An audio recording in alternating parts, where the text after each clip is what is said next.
విజయవాడ కనకదుర్గమ్మకు కనకపు కాంతులద్దే ప్రయత్నాలు మొదలయ్యాయి. గర్భగుడికి సంపూర్ణ బంగారు తాపడం కోసం అధికారులు ప్రతిపాదనలు సిద్ధం చేశారు. తిరుమల శ్రీ వెంకటేశ్వర స్వామి ఆలయం తరహాలో దుర్గగుడిని కూడా బంగారు తీర్థంగా తీర్చిదిద్దాలన్న లక్ష్యంతో కూటమి ప్రభుత్వం ముందుకు సాగుతోంది. గర్భగుడి మాత్రమే కాకుండా ఆలయ పరిసరాల్లో మౌలిక సదుపాయాల అభివృద్ధికి ఇప్పటికే పనులు వేగంగా సాగుతున్నాయి. ఇంద్రకీలాద్రిపై కొలువైన శ్రీ కనకదుర్గమ్మ ఆలయం బంగారు దగదగలతో మెరిసిపోనుంది. గోపురానికి మాత్రమే ఉన్న స్వర్ణ తాపడాన్ని ఆలయం మొత్తం విస్తరించాలని నిర్ణయం తీసుకున్నారు. పూర్తి స్థాయిలో గర్భగుడి నుంచి గోడల వరకు బంగారు తాపడం చేయాలని దేవస్థానం అధికారులు ప్రతిపాదించారు. ఈ ప్రతిపాదనను దేవాదాయ శాఖ మంత్రి ఆనం రామనారాయణ రెడ్డి దృష్టికి కూడా తీసుకువెళ్లారు. గతంలో తిరుమల తిరుపతి దేవస్థానం సహకారంతో గోపురానికి బంగారు తాపడం పూర్తయింది.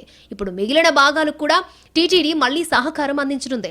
బంగారు తాపడం చాలా ఖరీదైన వ్యవహారం.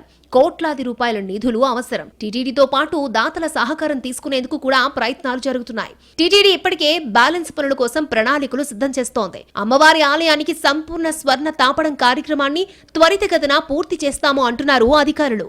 మాస్టర్ ప్లాన్ ఏదైతే ఉందో మనకు రాబోవు 50 సంవత్సరాల నుంచి 100 సంవత్సరాల వరకు కూడా భవిష్యత్తును దృష్టిలో పెట్టుకుని గౌరవ ముఖ్యమంత్రి గారు ఈ యొక్క ప్రణాళికను రూపొందించడం కోసం కొంతమంది ప్రజాప్రతినిధులు అధికారులను ఏర్పాటు చేయడం జరిగింది. అందులో భాగంగానే రేపు 28వ తారీఖు ఈ మాస్టర్ ప్లాన్ మీద ఒక డెసిషన్ తీసుకుంటాం.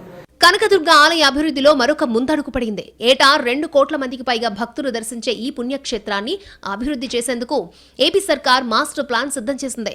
ఇప్పటికే ఎలివేటర్ క్యూ కాంప్లెక్స్, అన్నదాన భవనం, లడ్డూ తయారీ కేంద్రం, టన్నెల్ షెడ్లు లాంటి పలు నిర్మాణాల పనులు శరవేగంగా సాగుతున్నాయి. ముఖ్యంగా 27 కోట్లతో నిర్మిస్తున్న లడ్డూ పోటు భవనం దసరా నాటికి పూర్తి చేయాలని అధికారులు లక్ష్యంగా పెట్టుకున్నారు. మరోవైపు మల్లేశ్వర స్వామి ఆలయ అభివృద్ధిలో భాగంగా నవగ్రహ మండపం పూర్తయింది. ప్రదక్షిణ మార్గంలో భద్రత కోసం స్టీల్ ఫ్రేములు, క్యూ లైన్లలో తాగునీరు, మరుగుదొడ్లు వంటి సదుపాయాలు ఏర్పాటు